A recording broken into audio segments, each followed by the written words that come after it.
Bharat Ratna doctor Bhimrao Ambedkar को कोटि कोटि नमन। ये कार्यक्रम डॉक्टर भीमराव अंबेडकर के जीवन पर आधारित है, जहां भारत की जनता के प्रति उनके योगदानों को पूरी सजगता से चित्रित और रेखांकित करने का प्रयास है। कार्यक्रम में दिखाई गई घटनाएं लब्ध प्रतिष्ठ पुस्तकों से ली गई हैं। इस कार्यक्रम के जरिए चैनल की ओर से एक विश्वसनीय, सजग और सकारात्मक प्रयास है कि डॉक्टर बाबा साहेब भीमराव अंबेडकर के जीवन की संघर्ष यात्रा एवं गौरव गाथा पूरे आदर के साथ घर घर पहुंचे और उनके योगदानों से सभी संपूर्णता में परिचित और आह्लादित हों।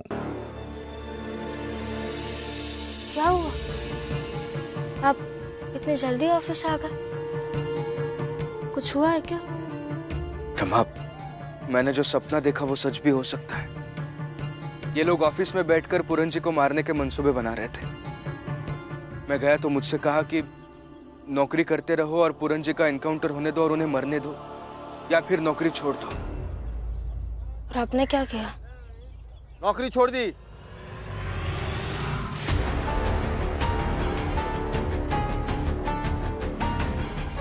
तुम पत्नी हो इसकी, तो समझाओ इसे कि रोजी रोटी से बड़ा कोई धर्म नहीं होता है और ना ही कोई कर्तव्य होता है। बेवजह नौकरी छोड़कर नाटक कर रहा है। ये जो कर रहे हैं उसके अपराधी आप ही तो है। आपकी भी तो रोजी रोटी यही पेशा है ना दरोगा जी? आप भी तो अपने नौकरी के साथ गलत ही तो कर रहे हैं। न्याय का साथ ना देकर साजिश रचने में मदद कर रहा है। ए रमा, अगर ज्यादा बोलेगी ना तो यही एनकाउंटर कर देंगे तुम्हारे पति का। इतना आसान है क्या मेरे पति का इनकाउंटर करना? पहले जिनके करने का प्लान किया है ना उनका कीजिए।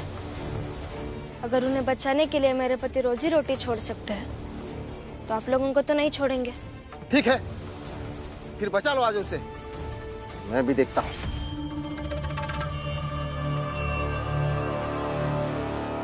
रमा, मुझे जल्दी जाकर वकील साहब से मिलना होगा। अब कानून का सहारा लेकर ही हम पूरन जी को बचा सकते हैं। आता हूं मैं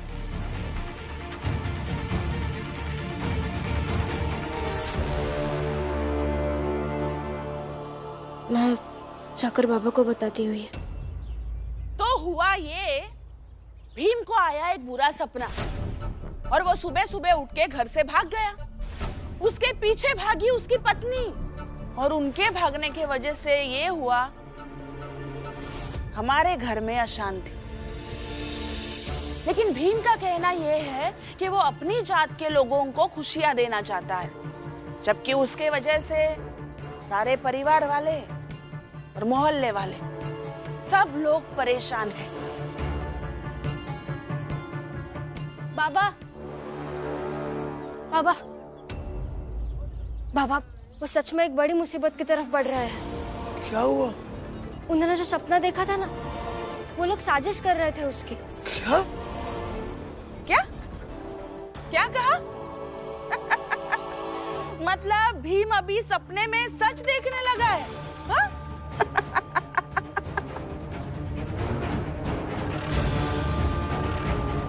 जीजाबाई, कब से तू बोल रही थी? हमने किसी ने तुझे रोका नहीं ना? और कब से तू बकवास ही कर रही है ना, तो अभी चुप। रमा बेटा बोल, क्या हुआ? बाबा, वो जब ऑफिस से आ रहे थे ना, तब मैंने उन्हें पूछा कि क्या हुआ ऑफिस में।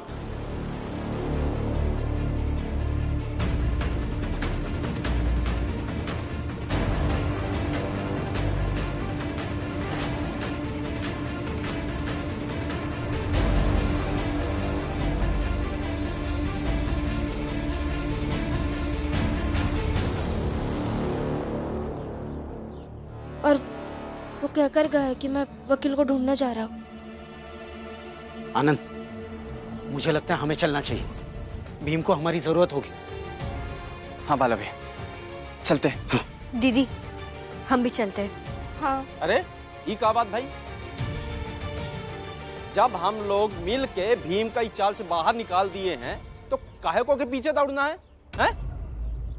जोखू, तुम लोगों ने भीम को सिर्फ चाल से बाहर निकाला है, हमारी जिंदगी से नहीं। जब भी भीम कोई मुसीबत में होगा तो उसकी सुरक्षा करना हमारी जिम्मेदारी है। क्या बात है, ये तो गजब की चालबाजी है। कोई विश्वासघात करना इन लोगों से सीखे। अरे कितने विश्वासघाती हैं ये लोग। भीम को निकालने में हमारे पक्ष में थे और अब भीम को बचाने जा रहे हैं। तब भी हम भीम के साथ थे। हम चाहते थे कि भीम इन सब से दूर रहे, लेकिन जब किसी का हाथ पकड़कर सुरक्षा घेरे में ना ला पाए तो फिर उसी के आसपास सुरक्षा का घेरा बना लेना चाहिए, और हम वही करने जा रहे हैं। चलो रमा। रुको।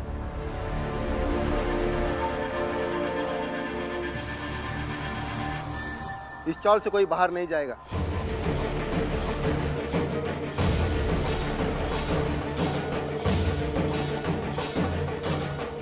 क्या हुआ? दरअसल हमें सूचना मिली है कि पूरन नाम के खूंखार अपराधी के पीछे इस चाल के लोग सक्रियता दिखाकर उसकी मदद कर रहे हैं, इसलिए इस चाल पर नजर रखी जाएगी। कैसे नजर रखी जाएगी? जैसे मेरे पति के ऑफिस पर रखी थी वैसी? ज्यादा बहस नहीं। अगर कोई आगे बढ़े तो मार देना उसे। और तुम भीमराव की पत्नी, तुम्हारा पति भीमराव हमसे टकराने के लिए आगे बढ़ा है। अब क्या पता कहीं पूरन से पहले वही निपटना चाहे।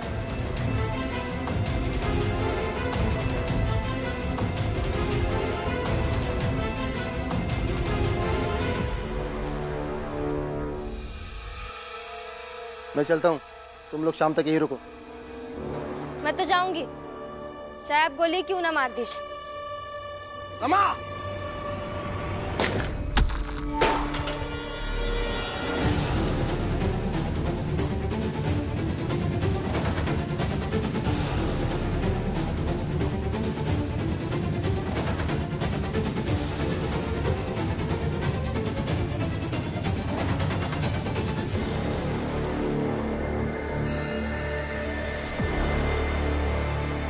अगली बार गोली सीधा सर पर लगेगी। हाँ तो मार दीजिए, लेकिन मैं जाऊंगी। रमा! अगर तुम आगे बढ़ी तो वो मरेंगे जो भीम के विरोधी है।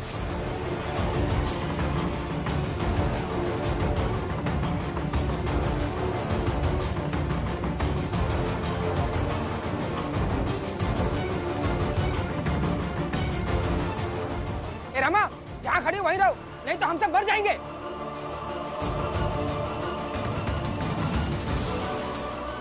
अब यही खड़ी रहो, शाम के समाचार आने का इंतजार करो।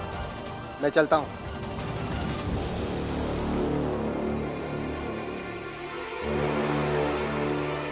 और तुम दोनों, अगर रमा आगे बढ़े तो उसे मत मारना, बल्कि जो भीम के विरोधी है उन्हें मार देना। जी समझे? जी। देखिए, आप ये सही नहीं कर रहे, आप गलत कर रहे, सुनिए।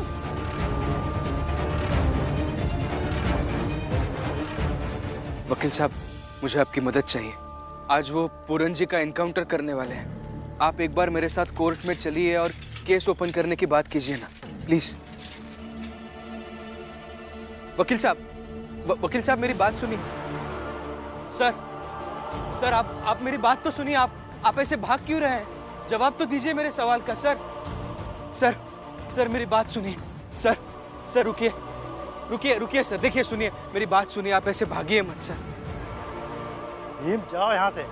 मैं तुम्हारी जितनी मदद कर सकता था मैंने सबसे चुरा कर दी, लेकिन अब मैं तुम्हारी और कोई मदद नहीं कर सकता।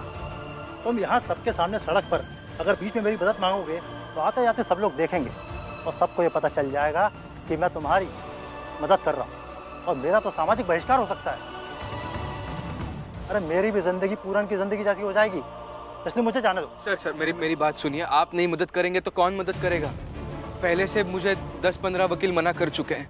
आप मदद नहीं करेंगे ना, सच में मर जाएंगे वो। अरे मर जाने दो उसे। अगर उसको बचाने जाएंगे ना, तुम और मैं मर जाएंगे। हमारा भी परिवार खत्म हो जाएगा और तुम्हारा भी परिवार मर जाएगा।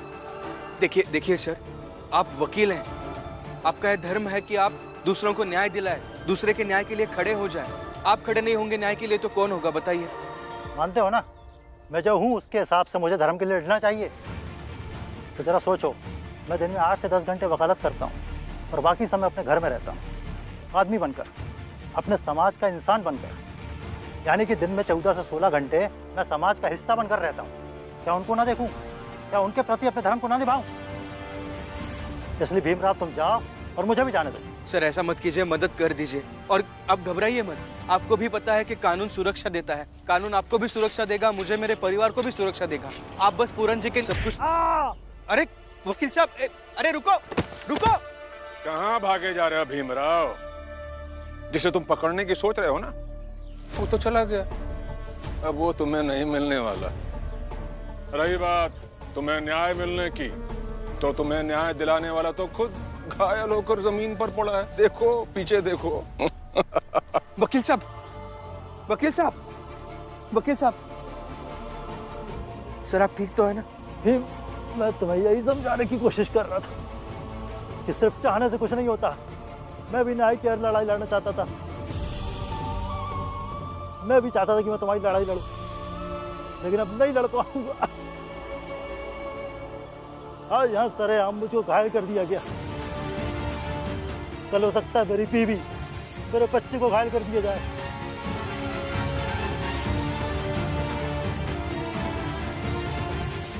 भीम, मैं तुम्हें भी यही सलाह दूंगा कि तुम चाहो अपने और अपने परिवार की रक्षा करो, बाकी सब चलता रहेगा। भीम चले जा। सर चल, आप उठिए, उठिए सर, उठिए, आइए।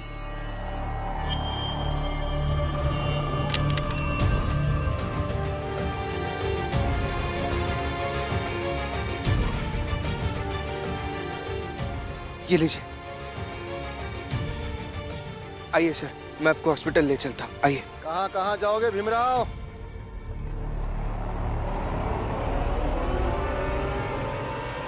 वकील साहब, आप जाइए और अपना इलाज कराइए। मुझे भीम को समझाने दीजिए। नहीं, मैं आता हूँ सर आपके साथ। छोड़ो मुझे। वकील साहब। दरोगा जी, अरे देख नहीं रहे आप भीमराव कैसा बदहवास सा हो गया है?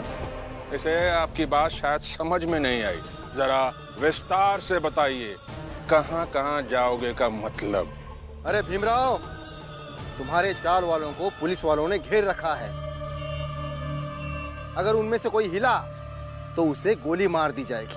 लेकिन क्यों? चाल में पुलिस क्यों गई है? उन सब की क्या गलती है? उन्होंने नहीं, तूने। दरअसल तू जिस तरह से कानून को परेशान कर रहा है, तो कानून भी अपने हिसाब से कुछ आवश्यक चीजें तो करेगा ना। हाथ पे हाथ धरा बैठा थोड़ी ना रहेगा। ऊपर से 2 सिपाही पूरन को लेकर निकले होंगे, फिर मैं जाऊंगा और उसे रास्ते में ही गोली मार दूंगा। सर आप ये नहीं करेंगे, ये नहीं कर सकते आप दरोगा साहब। वही करने जा रहा हूं मैं। अब तुम देख लो कि तुम्हें क्या करना है, कहां जाना है। एक तरफ अस्पताल है जहां वकील साहब को लेके जाना है, और दूसरी तरफ अदालत है जहां दूसरा वकील ढूंढने जाना है, और तीसरी तरफ तुम्हारी चाल जहां सारे लोग दहशत में हैं, रमा सहित, और चौथी तरफ है तुम्हारे पूरन जी जिन्हें बचाने जाना है। अब सोच लो क्या करना है।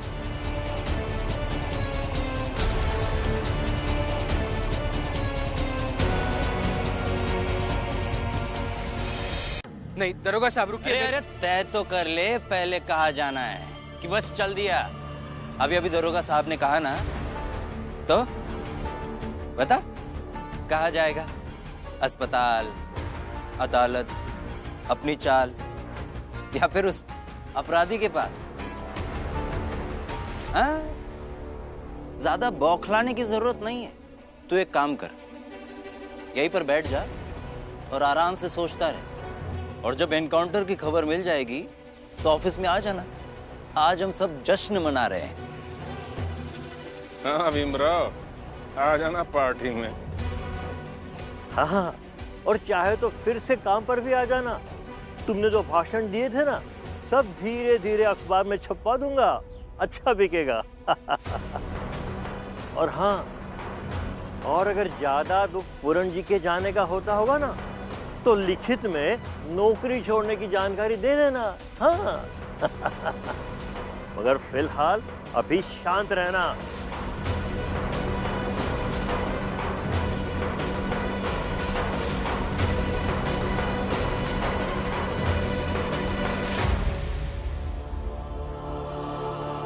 अरे ये तो निकल गया।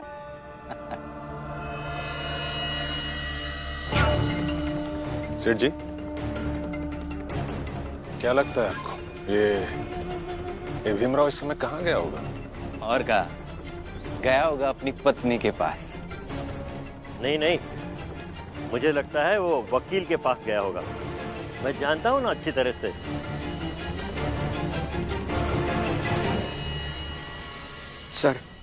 सर प्लीज मदद कीजिए ना। दरोगा साहब कहकर गए हैं कि वो पूरन जी का इनकाउंटर करेंगे। माफ करो, हमें खबर मिल चुकी है। सर थोड़ी ना फुलवाना है। नहीं सर ऐसी बात नहीं है सर। मैं चल, जान नहीं बची क्या? चल चल जल्दी चल पूरन, आज तेरा खेल खत्म ही करते हैं। और इधर गोली लगेगी, उधर भीमराव की नौटंकी भी खत्म होगी। चल।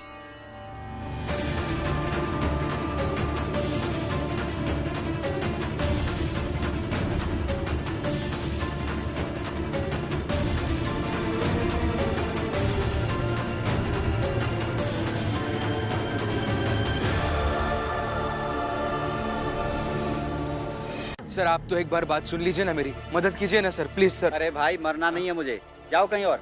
सर एक बार बात सुनने की तो कोशिश कीजिए सर।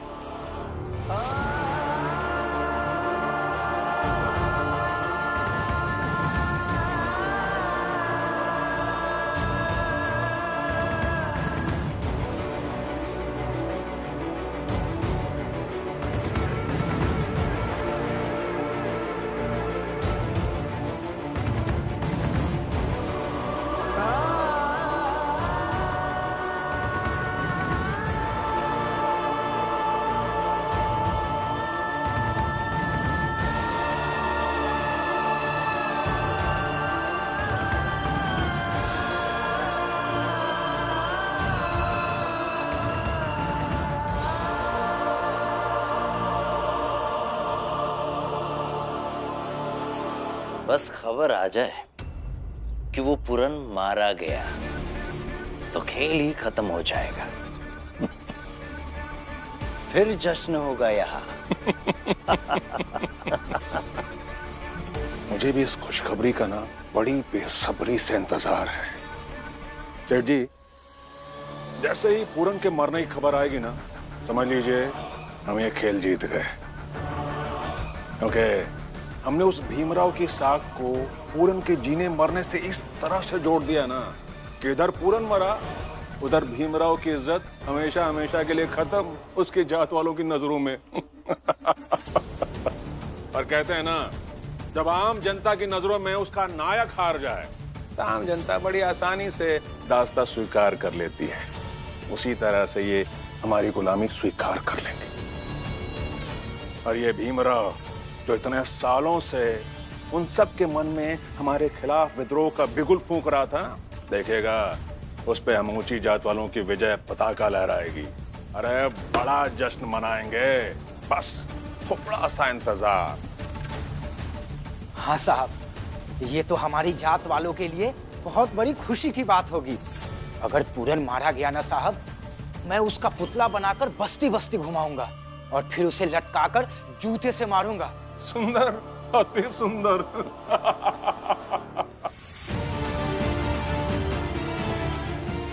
नहीं, भीम को हारना नहीं चाहिए आज। उसने मेरी जान बचाई थी, उसके लिए कुछ कर तो नहीं सकता, मगर उसके लिए दुआ तो कर सकता हूं। बस भीमराव, आज तुम जीत जाओ। सॉरी, मैं तुम्हारी कोई मदद नहीं कर सकता। कीजिए सर मदद, प्लीज मदद कीजिए, नहीं तो पूरन जी सच में मर जाएंगे। वैसे भी वो जिंदा रहकर सबके लिए मुसीबत बन रहा है, इससे अच्छा है कि मर जाए। और हाँ, मुझे नहीं लगता कोई दूसरा लॉयर तुम्हारी मदद करेगा। फिर भी ढूंढो, हो सकता है मिल जाए, शायद जिसे अपनी जान प्यारी ना हो।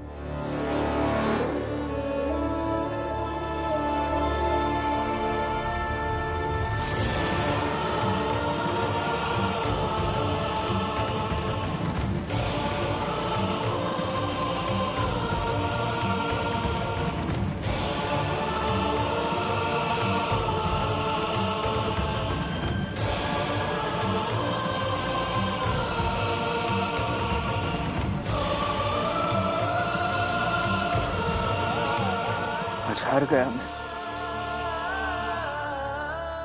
हार गया आज।